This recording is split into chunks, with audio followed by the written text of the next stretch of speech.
Hi guys, welcome back to my channel Shravani Rao blogs. Bell icon click చేసి subscribe చేసుకోండి. Hi guys, welcome back to our new video. ఇది అనేది నెయ్యి గురించి అండి, గీ గురించి. గీ ఎలా చేయాలి ఏంటి అనేది నేను బిఫోర్ వీడియోస్లో చెప్పాను కదా, ఈ వీడియో చేస్తా అనేసి. సో ఈ వీడియోతో మీ ముందుకు వచ్చాను. ఇంకెందుకు ఆలస్యం, లెట్స్ కంటిన్యూ ది వీడియో.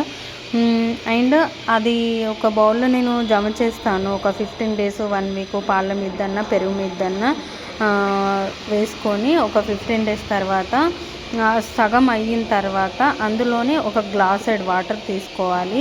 ఆ గ్లాసెడ్ వాటర్లో మనము అందులో పోసేసి మొత్తం చేత్తోని చిలికి, ఆ చిలికిన నెయ్యి పైన అంతా వస్తుంది. చిలికిన తర్వాత అలా వస్తుంది.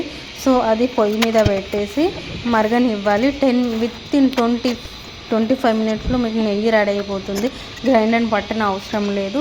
ఎటువంటి స్పూన్స్ కానీ అవన్నీ చిలకడం కానీ ఎటువంటి అవసరం లేదు. ఇది మా అత్తయ్య నుండి నేను నేర్చుకున్నాను. సో మీకు కూడా ఉపయోగపడుతుందని ఈ వీడియో అప్లోడ్ చేస్తున్నాను. ఈ వీడియో నచ్చితే మాత్రం డెఫినెట్గా లైక్ అండ్ సబ్స్క్రైబ్ చేయండి. అండ్ మా వారు సేమియా చెయ్యమన్నారు, ఎలాగో నెయ్యి చేస్తున్నా అనేసి. సో 2 spoons గీ వేసేసాను. గీ వేసి డ్రై ఫ్రూట్స్ కొద్దిగా దంచి అందులో వేసేసాను. నేను దంచి వేసేసుకున్న తర్వాత చూడండి, ఇప్పుడు సేమియా ఇలా వచ్చింది. సేమియా కూడా నెయ్యిలోనే డ్రై ఫ్రూట్స్ మంచిగా మళ్ళీ మిల్క్ ఎక్కువ స్వీట్ కాలేదు, ఎక్కువ చప్పగా కరెక్ట్ వచ్చింది. నెయ్యి షుగర్ చాలా బాగా అండ్ అప్పుడు బిఫోర్ నెయ్యి ఈ నెయ్యి ఒకటి దాంట్లో రెగ్యులర్గా ఆ బౌల్లో పెట్టేసాను నేను. షుగర్ అనేది చూసారు కదా. సో అందుకే నేను కొలవలేను, అందాజకి చేసేసాను. బ్రౌన్ షుగర్ అయితే 8-9 అలా తీసుకోండి స్పూన్స్.